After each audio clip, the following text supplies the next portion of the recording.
All right. So I'm going to talk about an awesome coffee shop up in Grand Rapids, Michigan, an old church in my neighborhood, and highest, best use from the view of God's economy. So for those just walking in, I'm Mallory. All right, so a quick origin story of Roots Brew Shop. About a little over a decade ago, I was in Eucharistic adoration, just praying and asking the Lord what vision he had for my life, what he wanted me to do. I had a small inkling in the back of my mind of a coffee shop, but I didn't know what a business plan was. I didn't have much money in my bank account, so it wasn't what I thought the Lord was calling me to. And he said, Mallory, it's my coffee shop. You're just running it. Awesome. I can do that. I can steward a thing as long as I don't have to own it. Now, in the eyes of the state of Michigan, yes, I am the owner. But as we all know, all things belong to the Lord. I moved to Grand Rapids into my aunt and uncle's basement into a wine cellar. And after 2 years of a steep learning curve of what a business plan was, how to navigate through business, creating a network, 2 years later, Roots opened its doors. Journey 7 years later, I no longer live in the wine cellar. I own my home in the same neighborhood that Roots is in, and I've been doing my best to be a good and faithful servant of this precious gift the Lord has given me. Now, most of you in this room probably have not been in Roots Brew Shop, so I'd like to give you a quick view of what it would be like to be a visitor at Roots.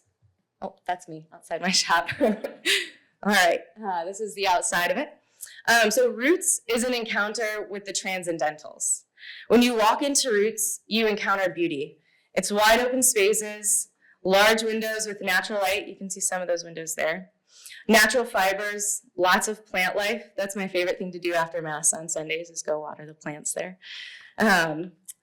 There's a variety of seating for a variety of different meetings that people have there. All of the furniture is repurposed furniture. Now, I was an art major in college, so I promise the furniture is beautiful. We have rotating artists that display their art on the walls. I'm quite particular about what goes up. And we have music to set the atmosphere. Now, I do have 2 rules about music at Roots. Apart from the basic, it must be appropriate for all audiences. No Christmas music before Christmas, and no worship music. So let's get. Oh, this was just taken the other day by one of my employees. So this is what the interior looks like. Some of the vibe. So once you encounter beauty, you're able to recognize goodness. The good quality of the product are excellent coffee, bagels, house-made cream cheese spreads, our excellent waffles on Saturday mornings. But what you encounter and recognize is the culture, or as the youth call it, the vibe of the place, which reflects the good. There's an acknowledgement of the dignity of the human person. Staff delight in serving the customer and enjoy working with one another, which is a unique thing in the service industry. The customer's disposition is one of openness and sharing space. Actually, those 2 weren't friends before they were at Roots, and they shared tables while they were there and became good friends. And they're also open to connecting with one another.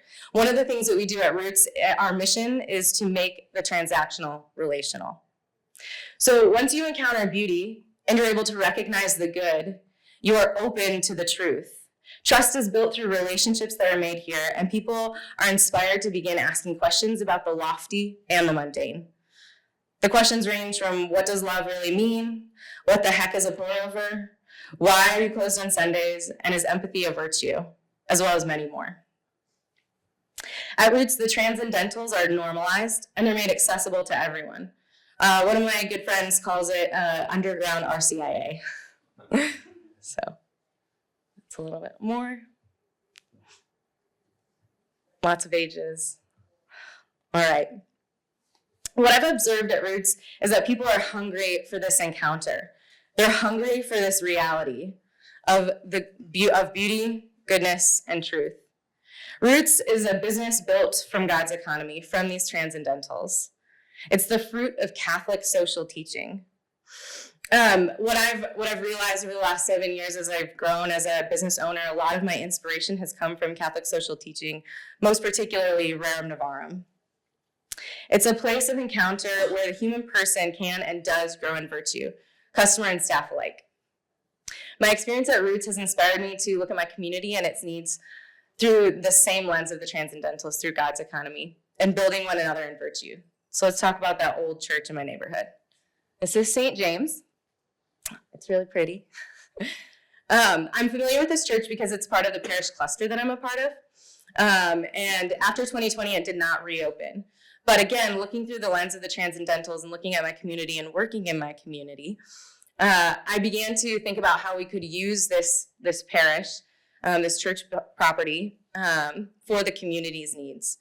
And as I began to enter the commercial real estate space, we've heard it a lot over the last 2 days, but I had never heard it before.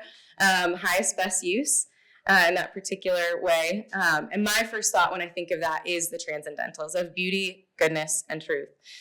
So this property came with, or has, 3 buildings. So I want to give you a quick overview of what our vision was. It has the church, the rectory, and the Family Life Center. The church we wanted to renovate into a co-working space, as people are no longer going back to office space. There's that growing need. We wanted a library with good books and a space for formation of the human person and for community use. The rectory, again, this was just after the overturning of Roe, so we wanted to be able to renovate that into housing for crisis pregnancy. We have relationships with 2 crisis pregnancy centers in our community that we do work with, so we wanted to be able to renovate that for their use. And then the Family Life Center, which is a large gymnasium, a commercial kitchen, and a couple classrooms. We wanted to make that an early childhood care because we do believe in the integrated family and family life and promoting that. And so if you're coming to the co-working space, you might need care for your children and be able to have lunch with them or spend time with them throughout the day. We did enter into negotiations for this property, but in the end, our vision did not line up with the seller, which was the church herself, and we did not win the bid. But this experience did lead me to contemplate some questions, which I'd like to propose to all of you as a way of approaching business, highest best use, and accompanying one another in building the kingdom of God.